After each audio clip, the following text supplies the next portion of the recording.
గువ్వల దెబ్బకు గులాబీ అలర్ట్. నేతలు పార్టీ వీడకుండా చర్యలు, మాజీ ఎమ్మెల్యేలకు టచ్ లో అధిష్టానం. స్థానిక ఎన్నికల్లో ఎఫెక్ట్ కాకుండా జాగ్రత్తలు, రాబోయేది బీఆర్ఎస్ఏ అంటూ హామీలు, పనిచేసే వారికి పదవులంటూ ప్రచారం. హరీష్ రావుతో అచ్చంపేట నేతల భేటీ, త్వరలో ముఖ్య నేతలతో సమావేశం. ఇక గువ్వల బాలరాజు గువ్వ బగలగొట్టేటటువంటి వార్త చెప్పిండు బీఆర్ఎస్ వాళ్ళకి. లేదుగా నేను దాంట్లో ఉండలేను, వెళ్ళిపోతున్నా, నా వల్ల అయితే లేదని చెప్పేసిండు. ఇక ఒక 2 రోజుల తర్వాత 2-3 రోజులలో నేను ఏ పార్టీలోకి పోతానో బీజేపీలోకి వెళ్తానని చెప్పి సో పెద్ద ప్రచారం జరుగుతూ ఉంది.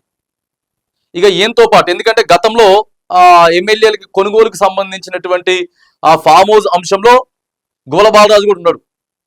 గువ్వల బాలరాజు, రేగా కాంతారావు, సో ఈయనతో పాటు ఇంకొక 2-3 ఉండే.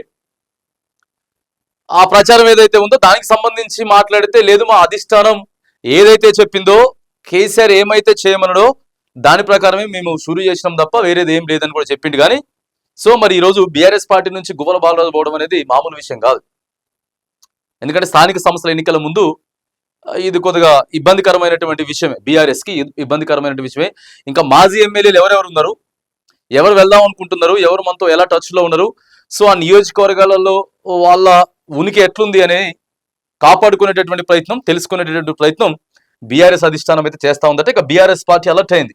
నేతలు పార్టీ మారకుండా సంప్రదింపులు మొదలుపెట్టింది. పార్టీ వీడితే స్థానిక ఎన్నికల ముందు కేడర్లో గందరగోళ పరిస్థితి నెలకొంటుందని, దీంతో మెజారిటీ సీట్లు కోల్పోవాల్సి వస్తుందని భావిస్తున్నది. ఎవరెవరు వెళ్తారని పార్టీ ఆరా తీస్తున్నది. ఎవరైతే అసంతృప్తితో ఉంటారో వారితో మాట్లాడుతున్నట్లు సమాచారం. రాబోయేది మళ్ళీ బీఆర్ఎస్ ప్రభుత్వమేనని, పార్టీ మారి రాజకీయ భవిష్యత్తు నాశనం చేసుకోవద్దని చెప్పేసి చెప్తా ఉందట. మరి దేనికి పోయినట్టు గువ్వల బాలరాజు? దేనికి పార్టీ మారేది? దేనికండి మీరు పార్టీ మారేది? ప్రతిపక్షంలో ఉన్నారు కదా, పోరాడుండ్రి. మహా అయితే ఇంకొక 2.5-3 ఏళ్ళే కదా, 3 ఏళ్ళు పోరాడితే అరే ప్రతిపక్షంలో కూడా మంచిగానే ఉన్నాడు అని చెప్పేసి అనుకుంటారు. ఇప్పుడు ఏం పార్టీ మారాల్సి వచ్చింది? గువ్వల బాలరాజుకి మంచిగానే ఉన్నది పార్టీలా, మరి ఎందుకు మారుతుందో తెలియదు. ఇక దేనికోసం మారుతుందో తెలియదు. ఆయన మొత్తానికైతే ఇక పార్టీ మారేటటువంటి ప్రయత్నం గువ్వల బాలరాజు అయితే చేస్తా ఉన్నాడు. ఇంకా ఎవరెవరు? మాజీ ఎమ్మెల్యే గువ్వల బాలరాజు బీఆర్ఎస్ పార్టీకి రాజీనామా చేసి షాక్ ఇచ్చారు. నాగర్ కర్నూలు జిల్లా అధ్యక్షుడిగా బాలరాజు కొనసాగుతున్నారు. అయితే ఆయన పార్టీకి ఊహించని విధంగా రాజీనామా చేయడంతో పార్టీ అలర్ట్ అయింది.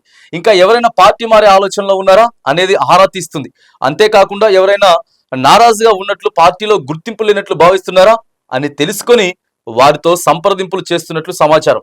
పార్టీ రాష్ట్రంలో అధికారం కోల్పోవడంతో నేతలు, కేడర్ కొంత నైరాశ్యంలో ఉన్నారు. అయితే పార్టీ కార్యక్రమాలు సైతం స్తబ్దుగా ఉండడం, అధికార కాంగ్రెస్ పార్టీ దూకుడు పెంచడం, బీజేపీ పార్టీకి సైతం యువతతో పాటు ప్రజల్లోనూ ఆదరణ పెరుగుతుండడంతో బీఆర్ఎస్ నేతలు సైతం పార్టీ మారేందుకు ఆసక్తి కనబరుస్తున్నారట. ఇక తెరపైకి ఫామ్ హౌస్ భేటీ అంశం, ఎమ్మెల్యేల కొనుగోలు అంశం అప్పట్లో సంచలనమైంది. ఆ 4 ఎమ్మెల్యేలలో పైలట్ రోహిత్ రెడ్డి, గువ్వల బాలరాజు, రేగా కాంతారావు,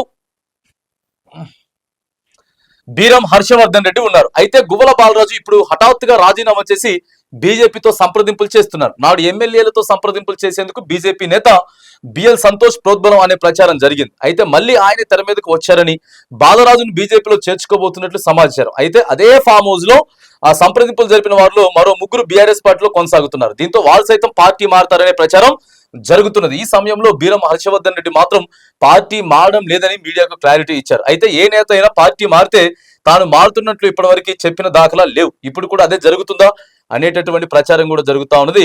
ఇక మరో 10 మంది కూడా జంపట.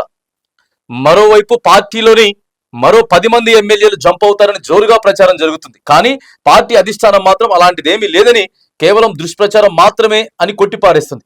ఇప్పటికే పార్టీ మారిన ఎమ్మెల్యేలు కాంగ్రెస్ లో ఇబ్బందులు పడుతున్నారని, ఆయా నియోజకవర్గాల్లో గ్రూపులు ఎక్కువయ్యాయని ప్రస్తుత పరిస్థితులు చూస్తుంటే తెలుస్తున్నది. అంతేకాదు వారు మళ్ళీ పార్టీ మారే ప్రయత్నం చేస్తున్నారనే ప్రచారం జరుగుతున్నది.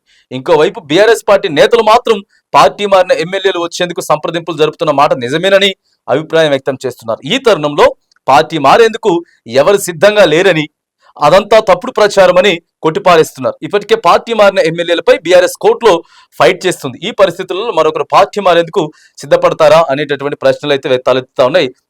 ఇప్పుడు ఎవరు కూడా ఇక అంత చేయరు. ఎందుకంటే ఆ 10 మంది ఎమ్మెల్యేలే మేము ఎక్కడున్నాం, ఏమున్నాం, ఏడుండాలనో ఆడే ఉండాం అని చెప్పేటటువంటి ప్రయత్నం చేస్తా ఉన్నారు. కాబట్టి సో పెద్దగా కాదు. మరి గువ్వల బాలరాజు కూడా తప్పుడు నిర్ణయం తీసుకున్నట్లే కనబడతా ఉంది. ఎందుకంటే ఇప్పుడు అధికార పార్టీలోకి పోయినా, బీజేపీలోకి పోయినా పెద్దగా ఒరిగేదేం లేదు.